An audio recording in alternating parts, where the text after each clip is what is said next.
Hi viewers, welcome back to this session on financial planning and investments. So in the earlier 4 episodes, we talked about this topic. So today I have our financial expert Shrikant. So Shrikant, Hi. welcome. So today we'll discuss about a very sensational and a very critical topic in everybody's life. And that topic, Shrikant, today is about retirement. So this is a very critical topic. It impacts all of us. I just want to understand, how do you approach this whole issue of retirement planning and finances? Yeah, Jan, thanks for bringing this up. There was a time when I needed to push people about thinking the retirement. And within last 4 or 5 years, there is such a big paradigm shift that no people are worried about their retirement. And I think the recent pandemic has also added a lot of fuel to this fire. And everybody is thinking about retirement. In general, I will categorize the retirement aspirants into two different types. A, the people who are already into their late 40s or early 50s, like 50 years of age, for example, who are on the verge of retirement. Some has done some investment, some has done no investment. They wanted to work till 60, but suddenly they feel it inappropriate or inability to work till 60 and want to retire early. So that is the one category. Second category is in late 30s or early 40s, who as an ambitious plan want to retire early in late 40s or early 50s, by like retire by 45 or 48 and spend their life trying to do something else or not doing at all, whatever they think. In that case, let's talk about first about the people who are on the verge of retirement. When you are verge of the retirement, it means you have very less active earning years are remaining, which means you are not in a position to take a huge risk, which means you need to have a big corpus somehow, out of which if you invest larger percentage, let's say 60% to 70% corpus, somewhere where you are yielding more than inflation returns equal to your monthly consumption. Right? Let's say, for example, in an average person's life, 50,000 rupees per month in metros is basically a average monthly expense you will require. So you need to have corpus big enough, right? That will generate, the 70% of it should generate at least 50,000 per month, 6 lakhs rupees per year, but increasing with the inflation. And safely, nobody knows actual rate of inflation. Government publishes this, but I don't know how does that impact layman's life. I will say at least that investment should grow 10% year on year so that your inflation is taken care of. What do I do? How should I look at it? It depends upon the personality of the person also, right? If he is totally dependent on this single earner, I suggest him to take shelter under certain mutual funds and certain guaranteed income plans, right? There are a lot of annuity plans, guaranteed income plans, which are offering good returns. If you talk to some advisor and find out the appropriate one for it, there are certain plans which offer up to 12% of returns also. Wow. That is a huge returns. Disclaimer is that this 12% return is up to the upper limit. Not every plan does that. This plan needs to be categorized and specifically analyzed for individual needs. But nevertheless, what I'm talking about is a guaranteed pension for life. And see, you have to understand and appreciate the beauty of this. People try to say कि यार इसमें बहुत कम interest है वगैरह नहीं है. See, beauty of it is, let's say I want to buy a flat for my son. I will invest 50 lakhs now. I will put 20 lakhs down payment for rest of the life. Another 10-15 years, I will pay 30 lakhs as a EMI, a monthly EMI, and try to prepay that. Then the rent will start. Then I will try to consume the rent. And then after my life, as a legacy, I will hand it over to my son. True. So for a 50 lakhs flat, I will end up spending almost 65 lakhs as an interest and everything. Right? How about this thing? For example, I buy a annuity plan, a guaranteed income pension plan, lifetime income pension plan of 50 lakhs rupees right now. Okay. Mm-hmm. What I get a guarantee is that after 5 years, that I can choose 5 years, 4 years, 10 years. Let's say after 5 years, I will start a certain pension guaranteed for life the day I buy this flat. Let's say X rupees, guaranteed to me. Okay. Written on a proper legal paper. Guaranteed for my life. I am buying this particular E-flat, I will call it, at let's say age of 45. Starting this pension or this rent from age of 50, I might live for 51 years. I can live for 100 years, 105 years, 90 years, doesn't matter. However limit I am living, I will get guaranteed pension for life. Perfect. If generally woman tends to live longer than men, if something happens to me, my wife will be there. After me, same pension will continue for her till Wow. her last day. Oh, is that possible? Yes, that's not it. When she stopped living, ceased to exist, entire sum plus 5% will be gifted to my nominee. One more point which I wanted to understand is we talk a lot about annuity. I mean, we hear a lot about annuity, but what exactly is annuity? How does it work? So, annuity is basically a guaranteed pension scheme under the umbrella of insurance companies where there is no insurance component into it. So, there is no medical, there is no insurance cover, there is no leakage of your fund. Generally, you end up in paying premium for your insurance cover, right? In this, there is no leakage of your fund. Okay. Whatever you decide to form an annuity for, that is decided on the day one. Okay. And the company, which is governed by IRDAI, Right. these private companies are not loosely lying stick on the ground, not controlled by anything. All these companies are strictly governed and controlled by IRDAI. This money is lying with the insurance companies and they guarantee you a lifetime income. Okay. Right? So that's why we call it annuity. The beauty of this is at this particular moment, it's even more beneficial than buying a real estate. So I'm not against buying a real estate. But Yeah, I understand. when you don't want that headache of property maintenance, finding the tenant, buying the property, selling the property, paying monthly maintenance, and all that headache in your later years, twilight years, what we call, where you want to enjoy your life, this particular thing becomes one of the main ingredient of your pension. Again, I don't want to profess that this should be the sole source of income in retirement. Okay. But as I always keep telling, there must be a guaranteed income source in your pension. This acts as the 35 to 40% of your fixed income. Rest 60% should come from inflation adjusted investment, which gives you a benefit of compounding, which increases with the increasing inflation and helps you to keep incremental earnings. Mutual funds are there, stocks are there, and various investments are there. So to summarize the part A, for the people who are into retirement phase now, opting for this annuity plan for their guaranteed income is the best option, suffice and supported by a market linked investments. Right? And that is a big chapter that requires a lot of discussion. But you have to categorize your retirement planning into these three buckets again. Yeah, this was some good information. But this is talking about those who are on the verge of retirement. But now, as you also said, the situation is changing. I mean, at my father's age, people had a very guaranteed job and, a lot of them got pension also, which is not the case today. So I have to fend for myself in my olden days when my earning capacity is zero.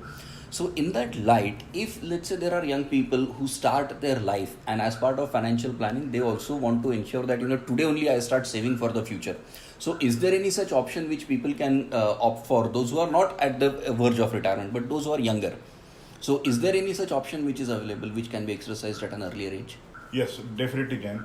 Again, the same principle applies there. But since they have longer duration at their disposal, they have a liberty to start with a lower investment amount. Again, the principle of three buckets applies to them also. But since they have longer time, in this fixed income bracket, they have to invest a very small amount, but very early in the stage and plan for the retirement. Benefit of that is because interest rates are currently at a medium level, slowly they are going to go down.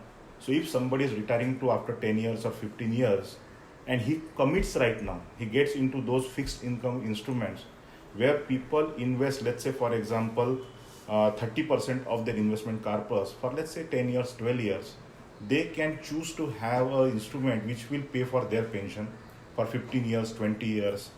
That also can be divided into part into regular income like monthly, quarterly or yearly, and part into lump sum at a certain duration that they want. Let's say somebody wants, when I become 48 to 58, those 10 years I'm going to be spending a lot, I will be doing something that I really like to do. I want regular 3 lakhs rupees per year. And at the 58 years, now I'm going to stop everything. Now I want to just sit and do gardening at home. I would like, let's say 50 lakhs rupees lump sum. So you have those options in the market where you can customize this investment. I'm talking about guaranteed things right now, so that you have a guaranteed income regularly as well as lump sum. Then comes the non-guaranteed part. Again, in that you have a semi-risk and high risk. Medium risk instruments will have a medium returns. High risk instruments will have high returns. True. If you flip the mirror, what you will see is that in a higher risk, higher return bucket, you will have a very small investment. Okay. You got that point? Yes. Because in high risk, high investment, I need to invest only 100 rupees to, let's say, earn 1000 rupees.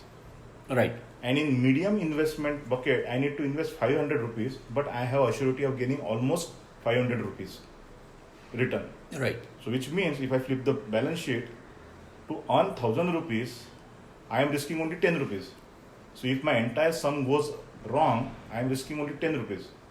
Whereas to risk, get the guaranteed 500 rupees, I invested 500 rupees. So my balance sheet is very stable, right?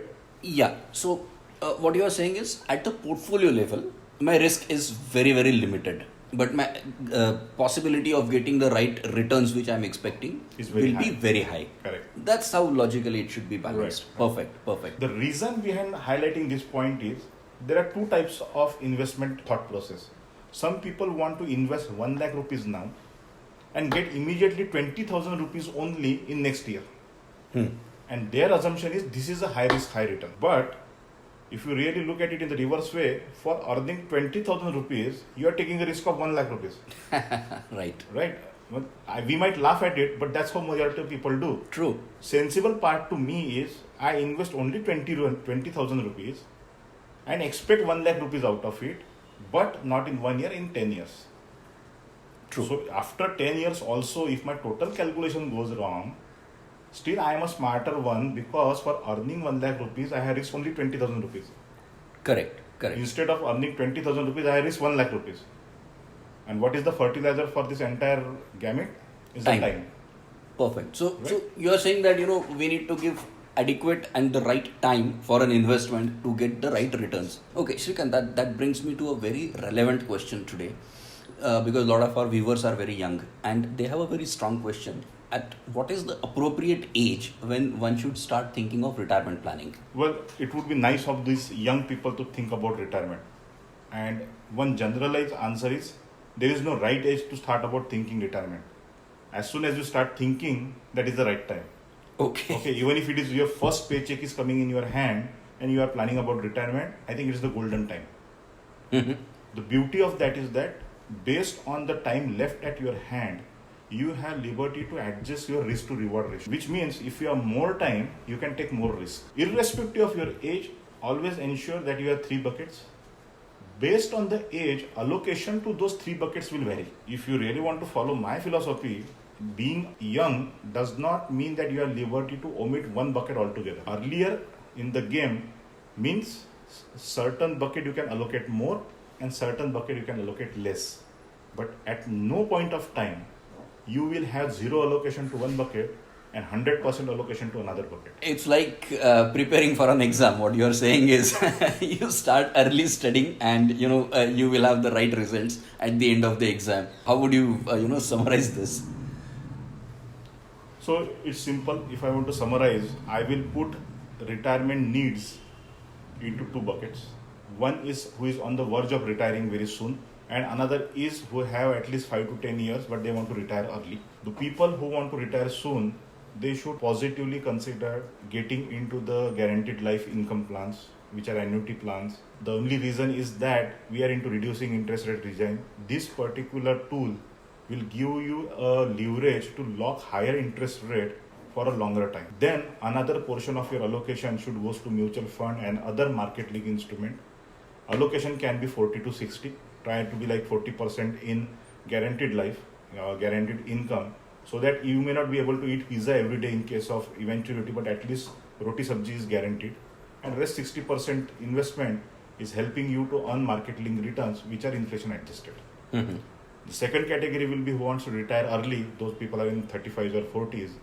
Start looking at again those 3 buckets. Start focusing on guaranteed income instruments, where in your retirement you will again have some guaranteed source of income.